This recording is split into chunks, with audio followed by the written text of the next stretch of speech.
So Ken, yesterday you said you'd like to keep the defense the same. Is that still standing today, and what else could we see different?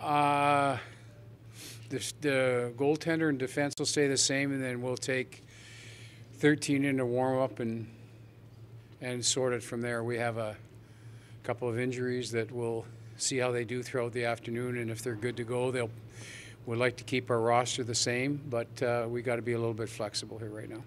Was that just because they brought their A game last time? You'd like to see it again tonight? Yeah, we played well. We showed tempo on the fourth line. We had some speed, and they were effective. And I don't see any reason when you play that well. I don't see any reason to change. You know, you can't just base it on wins and losses. We talked about playing for each other and effort based and doing the right technical stuff, and we did all of that. So we want to see guys rewarded for it. This team might not be the most high-profile team around the NHL, but they're deep in transition the puck and they're fast. Just a thought on, from your perspective, some of the challenges that Carolina will provide. Well, their D's transition the puck, but that's not their strength. Their strength is they hammer down on you so hard in the offensive zone on pinches and in the neutral zone on press-ups that if you're not prepared to get it behind them and kind of play a territorial game, you're just going to get eaten alive. And, I watched the game that they played here, their last home game, and then the game in Ottawa. As the game went on, they just overwhelmed you. And they've got so much size and mobility back there that they use it to check. And then where they beat you is the races up ice. So you think you're on the forecheck, and then 2 steps later, you're chasing a defense from behind. And I think that's the key to their hockey club, and they're very, very good at it. And it looks like it's really a risky way to play, but because they're so fast and so big, they get a lot of pucks knocked down. That's what they did to us. They just hemmed us in our own zone for half the game. We couldn't get out until we figured out a way to play more territorial, and by then it was too late. They like to shoot from just about everywhere too. Yeah, they funnel everything, but you know what? It's with purpose too. It's not just shoot the puck; it's with purpose. And I think when you play the way they do, you don't know what their top end skill is, but they would be a really hard team to play against if they got in the playoffs. They'd be a really hard team to play against because they're going to just overwhelm you because they're so predictable to each other. They know when the puck's coming to the net. They know the guy's shooting it, and like I said, mentally and emotionally, it can be discouraging playing against them because you just don't have any space, any time. We've got clips where you win the face-off in your own zone and they're pinching down on the goal line.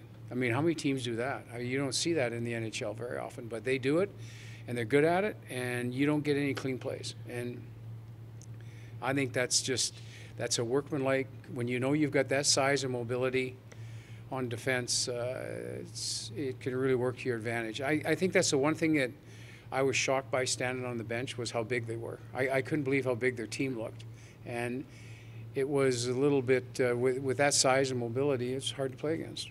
What's it like for you? You coached against the Brind'Amour's generation, or for them or whatever. You know, these guys came up under guys your age, and now you're coaching against them. How have they changed things? Have they learned from you guys and twisted things around? What's it like?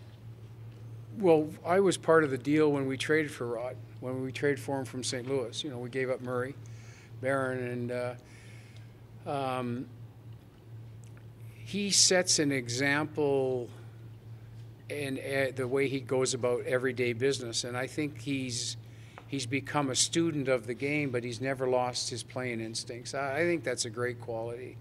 When you've got a coach who's dedicated his life to coaching, because he had no problem.